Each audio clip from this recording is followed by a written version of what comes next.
வணக்கம். தமிழ் நூலகத்தின் ஒளிச் செய்திகளுக்குள் உங்களை வரவேற்கின்றோம். வணக்கம். செய்திகள். தமிழர்கள் உலகில் அதிகார வர்க்கமாய் வரப்போகின்றனர். தமிழர்கள் அன்றாடம் பெரிய சாதனைகளை உலகெங்கும் செய்வதை செய்திகள் ஊடாக காணக்கூடிய நிலை இருக்கிறது. தமிழர்கள் அறிவில் சிறந்தவர்கள் என்பது புதிய விடயம் இல்லை. ஆனால் இவற்றை செய்யும் எத்தனை பேர் தம்மை ஒரு தமிழ் இனத்தவன் என்று வெளிப்படுத்துகின்றார்கள் என்பதுதான் மிக பெரும் கேள்வியும் வெறுமை நிலையுமாய் காணப்படுகின்றது. நான் ஒரு தமிழனாய் உணர்வு பூர்வமாய் இருந்து அந்த இனத்தை எங்கும் பிரதிநிதித்துவம் செய்து எனது வெற்றிக்கு பின் எனது இனம்தான் இருக்கிறது என்று அடையாளப்படுத்துவதே எமது இனத்துக்கும் பெருமை, எனக்கும் பெருமை. இதை இன்று உலகில் பலவித திறமைகளை வெளிக்காட்டி சாதனை படைக்கும் தமிழர்கள் எத்தனை பேர் செய்கின்றார்கள் என்று பார்த்தால் ஒரு வெறுமைதான் முடிவாய் இருக்கும். அவர்களை நாம் எமது ஊடகங்களில் செய்தியாக போட்டு பெருமைப்படுவதில் என்ன பலன் இருக்கிறது என்று யோசிக்க வேண்டும். இன்று தமிழர்கள் எங்கும் அதிகார வர்க்கத்தில் இருப்பது கிடையாது. அதாவது மிக பெரும் அரசியல்வாதி, ராஜதந்திரி அல்லது ஒரு ராணுவ தளபதி, இப்படி பல ஆயிரம் அதிகார வர்க்கமாயிருக்கும் துறைகளை தமிழர் தேர்ந்தெடுத்து பணிபுரிவதில்லை. நாம் எமது பிள்ளை ஒரு வைத்தியராகவோ அல்லது ஏதாவது தொழில்சார் துறைகளில் மட்டுமே கவனத்தை செலுத்தி அவர்களுக்கு கல்வியை ஊட்ட நினைக்கின்றோம். உங்கள் பிள்ளையை ஒரு தொழில்சார் கல்வியை கற்க விடுவதில் தவறு இல்லை, அது தேவையானது. ஆனால் சமநேரம் நாம் அவர்களை அதிகார வர்க்கத்துக்கு உலக நாடுகளில் வரவைக்கும் வழிகளை கையாள வேண்டும். உதாரணமாக, உங்களின் பிள்ளை ஒரு சட்டத்தரணிக்கு படிக்கின்றார் என்றால் அவரை உள்ளூரில் அரசியல் பணிகளிலும் ஈடுபட வைத்து அவரை அத்துறையிலும் வளர்ந்து வர ஏற்பாடுகள் செய்ய வேண்டும். அதன் மூலம் அவர் ஒரு நாள் அதிகார வர்க்கத்தின் வட்டத்துக்குள் வந்துவிடும் வாய்ப்பை ஏற்படுத்தும். அதேபோல் அவர்களை வேலை தேடும் போது மிக தகுதியான தொழில்துறைகளை தேர்ந்தெடுக்க ஆலோசனை வழங்க வேண்டும். புலம்பெயர் தேசங்களில் தமிழர்கள் நிறைய படிப்புகளை படித்திருப்போம், இறுதியில் பணிபுரிவோம் ஒரு கை தொலைபேசி நிறுவனத்தில். இதுதான் தவறு. அதே நாம் மேற்குலக நாட்டு மக்களை பார்த்தால் அவர்களுக்கு எமது மக்களை விட குறைந்த படிப்பும் திறமையும் இருக்கும். ஆனால் மிக பெரும் துறைகளில் பணிபுரிவார்கள். காரணம், அவர்கள் என்றுமே தங்களின் தகுதிக்கு மீறிய வேலையை நம்பிக்கையோடு அணுகி பெற்றுக்கொள்ள முயற்சிக்கின்றனர். அவர்கள் அதில் வெற்றியும் அடைந்து விடுகின்றனர். தமிழர் நாம் அப்படி செய்வது கிடையாது. நம்மிடம் அதிக மனோவியல் பலவீனம் இருப்பதால் நாம் அவற்றை பற்றி சிந்திப்பதே கிடையாது. நாம் எமது பிள்ளைகளுக்கு என்றும் எமது இன அடையாளமும் அவற்றுக்கு கொடுக்க வேண்டிய முக்கியத்துவத்தை பற்றியும் தொடர்ந்து ஆலோசனைகள் கூறும். அதேவேளை அவர்கள் இப்பெரும் பதவிகளுக்கு வரும்போது எப்படி அதன் மூலம் எமது இன நலனும் முன்னிறுத்த வேண்டும் என்கின்ற விளக்கத்தையும் கொடுக்க வேண்டும். எமது சந்ததிகள் தொடர்ந்து மிக தீவிர இன அடையாளத்தை முன்னிறுத்தி செயல்பட வைக்கும் போதுதான் எமது இனமும் எமது சந்ததியும் அழியாமல் இருக்கும். புலம்பெயர் தேசங்களில் பலருடைய பிள்ளைகள் மொழி இன அடையாளத்தை பிரதிநிதித்துவம் செய்யாமலே வளர்கின்றனர். அவர்கள் இல்லாவிட்டாலும் அடுத்த அவர்கள் சந்ததிகள் அந்த நாட்டு மக்களைப் போலும் அந்த இனத்தைப் போலும் மாற்றம் பெற்று விடுவார்கள். இதனால் பொன்னம்பலத்துக்கு பிறந்த குழந்தையின் பிள்ளை டேவிட் என்ற பெயரில் ஆங்கிலமாக மாறி வேறொரு இனத்தை பிரதிநிதித்துவம் செய்து வாழ்வார். அவர் என்றும் தனது சந்ததி வரலாற்றை தோண்டி பார்க்க போவதும் இல்லை, அதன் மீது அன்பு செலுத்தி செயல்பட போவதும் இல்லை. இப்படியான சந்ததியையா நாம் உருவாக்க ஆசைப்படுகின்றோம் என்று யோசியுங்கள். நாம் தமிழர்கள் இருக்கும் நாடுகள் அனைத்தும் அதிகார வர்க்கமாய் மாறாத வரைக்கும் கூலிகளாகவே இருப்போம். அதிகார வர்க்கமாய் இருக்காமல் வேறு நபர்களுக்கு கட்டுப்பட்டு வேலை செய்யும் துறைகள் எதுவாகிலும் கூலிகள் நாமத்தான் இருப்போம். இனியாவது தமிழர்களை எமது பிள்ளைகளை அதிகார வர்க்கத்துக்கு வளர்க்கும் வேலைகளில் ஈடுபடுங்கள். நாம் அதிகார வர்க்கத்துக்கு வர சகல தகுதிகளும் உடைய இனம். ஒவ்வொரு தமிழ் பிள்ளையையும் இனி அதிகார வர்க்கமாய் வளர்க்க எமக்குள் போட்டிகள் பொறாமைகள் இல்லாது மிக தீவிரமாய் ஒருமையோடு உழைப்போம். தமிழர்களை சிங்களவர்கள் தேச துரோகிகள் என்று கூறும் புதிய கதைக்கு தமிழர்கள் பொருந்தக்கூடியவர்களா? தமிழர்கள் என்ன சிங்கள தேசத்தின் குடிகளா? அவர்கள் தமிழர்கள் தேச துரோகிகள் என்பதை நாம் ஏற்க. சிங்கள தேசத்தில் பலர் கனவு காண்கின்றனர் தமிழர்கள் சிங்கள தேசத்தின் குடிகள் என்று. சிங்களவர்களே இலங்கை தீவின் துரோகிகள். வாழ வந்தவர்களை குடியேற அனுமதித்த தமிழர்களை அழிக்க நிற்கும் சிங்கள வர்க்கம் துரோகிகளா? அவர்களும் எமது தேசத்தில் வாழ்ந்துவிட்டு போகட்டும் என்று அனுமதித்த தமிழர்கள் துரோகிகளா? முழு இலங்கை தீவும் தமிழர்களின் சொந்த பூமி. தமிழர்களை அழிக்க நினைக்கும் பிழைக்க வந்த சிங்கள குடிகளே துரோகிகள். சிங்களவர்கள் ஒரு தமிழரை பார்த்து துரோகி என்றால் அந்த தமிழரே உண்மையான தமிழன். அப்படியே அனைத்து தமிழர்களும் இன்றைய சூழ்நிலையில் இருக்க வேண்டும். சிங்களவர் தமிழரை பார்த்து துரோகி என்றால் தமிழர்கள் அவர்கள் துரோகி என்ற தமிழனுக்கு மாலை போட்டு கௌரவிக்க வேண்டும். ஸ்ரீலங்கா அரசுக்கு எதிராகவும் தமிழரின் இருப்புக்கு ஆதரவாகவும் போராடுகின்றவர்கள் உணர்வுமிக்க தமிழர்கள். அவர்கள் என்றும் துரோகிகள் இல்லை. வேண்டுமெனில் தமிழர்களை அழிக்க சிங்களவர்களோடு கைகோர்த்து நிற்கும் தமிழர்களை பார்த்து கூறட்டும். அவர்களுக்கு இவர்கள் கூறுவது பொருந்தக்கூடியது. நாம் அனைவரும் ஒற்றுமையாக இருந்தால்தான் நம் இலக்கை அடையலாம். பாவனா அரியநேந்திரன். மண்முனை மேற்கு பிரதேசத்தின் கரையாக்கத்தீவு கிராமத்தில் அபிவிருத்தி விடயங்கள் பற்றி கிராம அபிவிருத்தி சங்கம் மற்றும் கிராம மட்ட அமைப்புகளுடனான இடம்பெற்ற மக்கள் சந்திப்பில் தமிழ் தேசிய கூட்டமைப்பின் பாராளுமன்ற உறுப்பினர் பாவனா அரியநேந்திரன் அவர்கள் நேற்று 24ஆம் தேதி பிற்பகல் கலந்து கொண்டார்.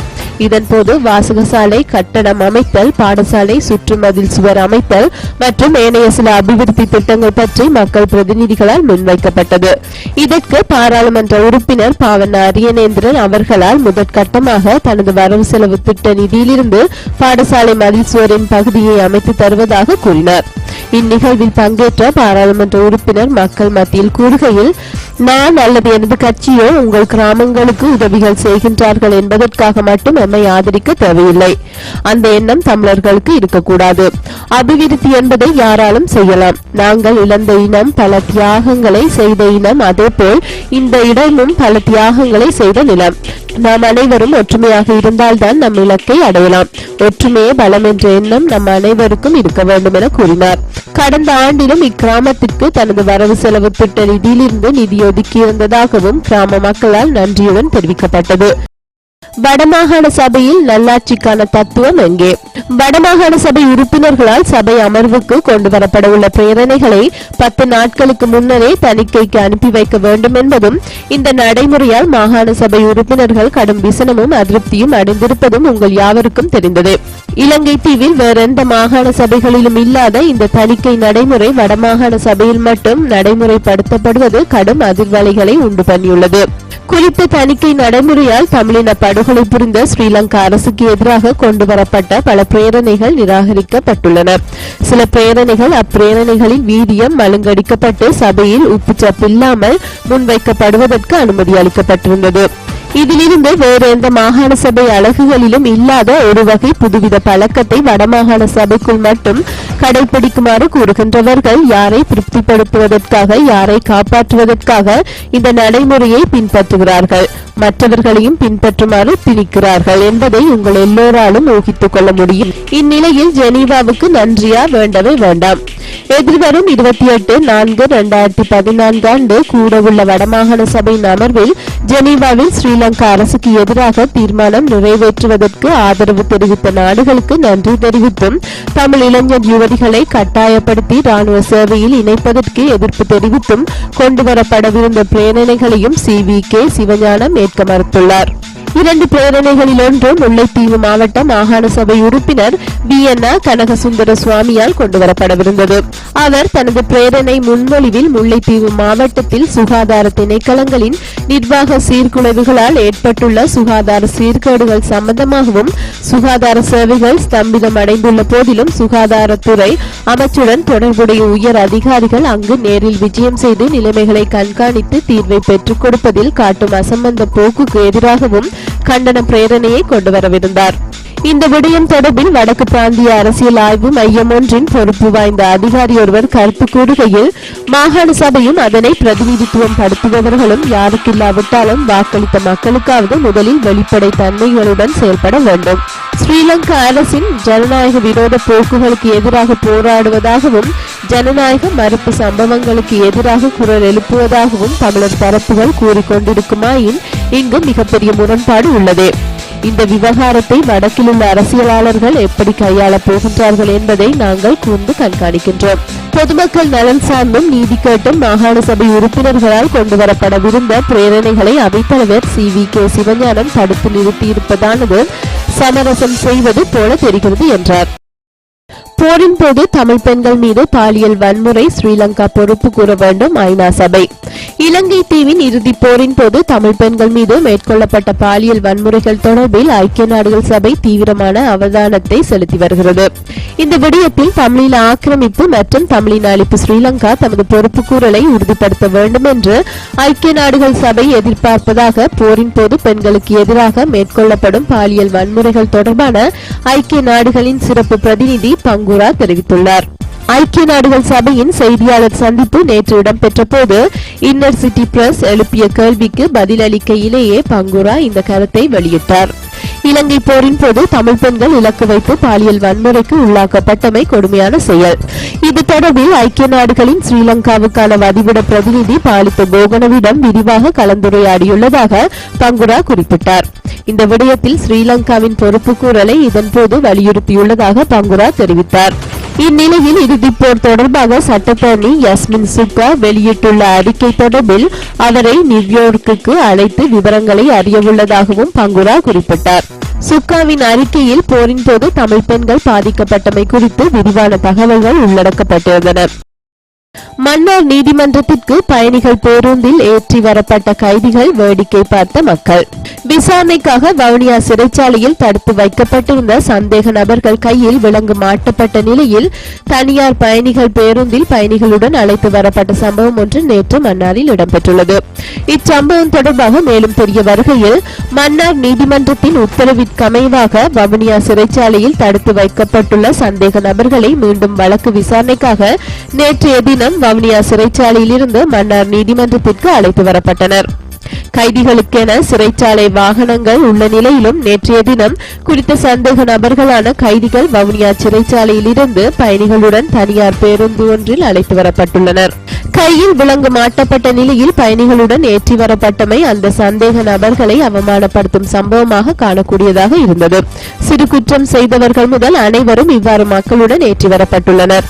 இக்கைதிகளை பயணிகள் ஆச்சரியத்துடன் பார்த்ததாகவும் குறித்த பேருந்தில் பயணித்த பயணியொருவர் தெரிவித்தார்.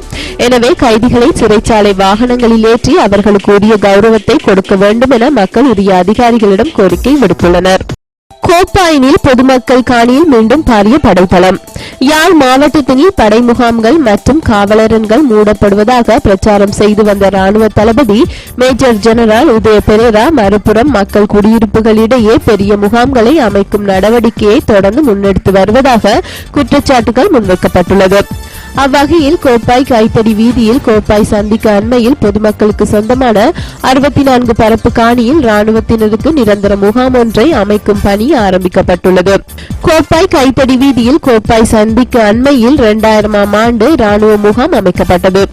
குறித்த பிரதேசத்தில் உள்ள பொதுமக்களின் காணிகளை அபகரித்தே முகாம் தற்காலிகமாக அமைக்கப்பட்டிருந்தது. நீண்ட காலமாக முகாம் தற்காலிக முகாமாகவே இயங்கி வந்தது.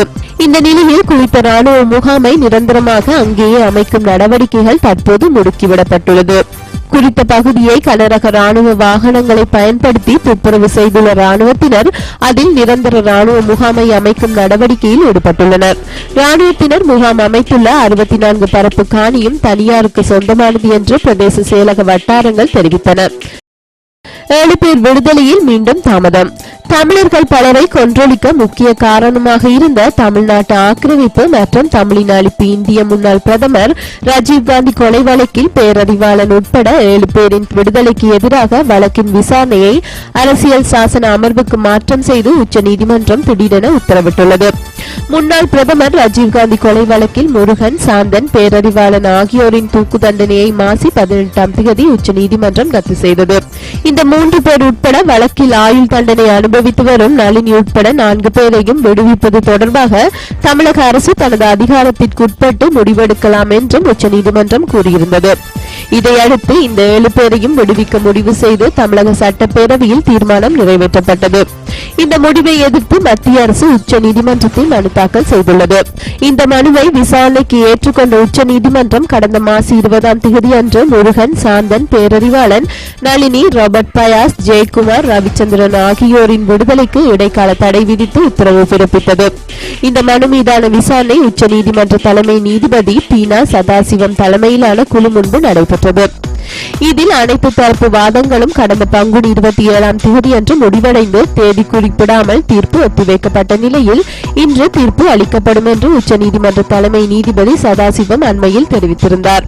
இந்நிலையில் 7 பேர் விடுதலை தொடர்பான வழக்கில் விரிவான விசாரணை தேவைப்படுகிறது என்றும் 5 அல்லது 7 பேர் கொண்ட அரசியல் சாசன அமர்வு விசாரிக்கும் என்றும் தலைமை நீதிபதி சதாசிவம் கொண்ட குழு இன்று உத்தரவிட்டுள்ளது. மேலும் வழக்கில் 7 விதமான விஷயங்களை ஆராய வேண்டியுள்ளது என்று கூறியுள்ள நீதிபதிகள் இதுபோன்ற வழக்கை முதல் முறையாக எதிர்கொள்வதாகவும் 3 மாதத்தில் வழக்கை விசாரித்து முடிக்க அரசியல் சாசன அமர்வுக்கு உத்தரவிட்டுள்ளதோடு 7 பேரை விடுவிக்கும் தமிழக அரசின் முடிவு மீதான தடை தொடரும் என்றும் தெரிவித்துள்ளனர். அழிய போகின்றது யாழ்ப்பாணம். 2025ஆம் ஆண்டில் யாழ்ப்பாணம் அழியும் நிலை ஏற்படும். அதற்கு நீர் பற்றாக்குறையே காரணமாக இருக்கும் என்று எச்சரித்துள்ளார் யாழ் பல்கலைக்கழக விவசாய பீட சிரேஷ்ட விரிவுரையாளர் திருமதி துஷ்யந்தினி மிகுந்தன். யாழ்ப்பாணத்தில் காலநிலை தொடர்பான கலந்துரையாடல் ஒன்று யாழ் அரச சார்பற்ற இணையங்களின் தலைவர் திருமதி சரோஜா சிவசந்திரன் தலைமையில் நேற்று இடம்பெற்றது. அதில் கலந்து கொண்டு கருத்துரை வழங்கிய போதே துஷ்யந்தினி மிகுந்தன் மேற்கண்டவாறு தெரிவித்தார். இது குறித்து அவர் கூறும்போது 3ஆம் உலகப் போர் நீரால் தான் ஏற்பட போகிறது. நீர் பற்றாக்குறை அனைத்து நாடுகளிலும் இருக்கிறது. யாழ் மாவட்டத்தில் தற்போது விவசாயத்தையும் பொறுத்தவரை நீர் பற்றாக்குறை காணப்படுகிறது. மழை வீழ்ச்சி குறைந்து வருவதே அதற்கு காரணம். 2015ஆம் ஆண்டில் நீர் பற்றாக்குறை காரணமாக யாழ்ப்பாணம் அழிந்து போகும் என எதிர்வு கூறப்பட்டுள்ளது. மழை வீழ்ச்சியை தேக்கி வைத்திருப்பதற்கு குடாநாட்டில் வழியில்லை. காலநிலை மாற்றங்களால் உணவு உற்பத்தி குறைவடைந்து வறுமை ஏற்படும். வறுமை ஏற்படும் போது அதனை எதிர்கொள்ளக்கூடிய நிலையில் நாம் உள்ளோமா என்பதுதான் அடுத்த கட்ட பிரச்சனை. தற்போது இடம்பெறுகின்ற மணல் அகழ்வு, கற்பாறை அகழ்வு இவையெல்லாம் எதிர்காலத்தில் பெரும் அழிவை பெற்றுத்தரப்போகின்றன. உலகளாவிய ரீதியில் உணவு பற்றாக்குறையை ஈடு செய்ய முடியும் எனும் நிலையில் இலங்கை தீவு 62வது இடத்திலும், இந்தியா 66வது இடத்திலும், பாகிஸ்தான் 75வது இடத்திலும், நேபாளம் 79வது இடத்திலும், பங்களாதேஷ் 81வது இடத்திலும் இருக்கின்றன என்று 105 ஆசிய நாடுகளில் மேற்கொள்ளப்பட்ட ஆய்வுகளின் போது கண்டறியப்பட்டுள்ளது. அத்துடன் உலகளாவிய நாடுகளில் ஆசியாதான் அதிகூடிய நீரை பயன்படுத்தும் கண்டம் என்றும் கூறப்படுகிறது. இந்த தரவுகளின் அடிப்படையில் இலங்கையில் குறிப்பாக யாழ் மாவட்டத்தில் நீர் பற்றாக்குறை எவ்வாறு ஏற்பட போகிறது என்பதை எம்மால் அறிய முடியும் என்று தெரிவித்தார். இந்த கலந்துரையாடலில் அரசு சார்பற்ற நிறுவனங்களின் பிரதிநிதிகள் என பலர் கலந்து கொண்டனர். ஐநாவின் போரில் பாலியலை ஆயுதமாக பயன்படுத்திய நாடுகளின் பட்டியலில் தமிழீழ ஆக்கிரமிப்பு மற்றும் தமிழின அழிப்பு ஸ்ரீலங்கா. அண்மை காலங்களில் போர்களில் பாலியல் கொடுமைகள் மற்றும் பாலியல் பலாத்காரங்களை ஆயுதமாக பயன்படுத்திய ஸ்ரீலங்கா உள்ளிட்ட 21 நாடுகளின் பட்டியலை அறிக்கையாக ஐக்கிய நாடுகளின் பொதுச் செயலாளர் வெளியிட்டுள்ளார்.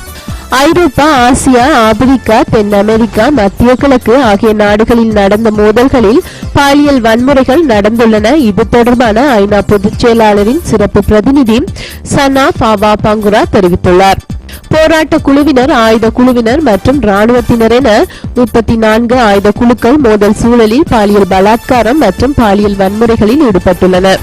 இந்த பட்டியலில் Sri Lanka, Angola, Bosnia Herzegovina, Cambodia, Guinea, Liberia, Libya, நேபாளம், சியராலியோன், சோமாலியா, சூடான், யேமன், மத்திய அமெரிக்க குடியரசு, ஐவரி கோஸ்ட், காங்கோ, மாலி, தென் சூடான், சிரியா, மியான்மர், ஆப்கானிஸ்தான் உள்ளிட்ட 21 நாடுகள் இடம்பெற்றுள்ளன.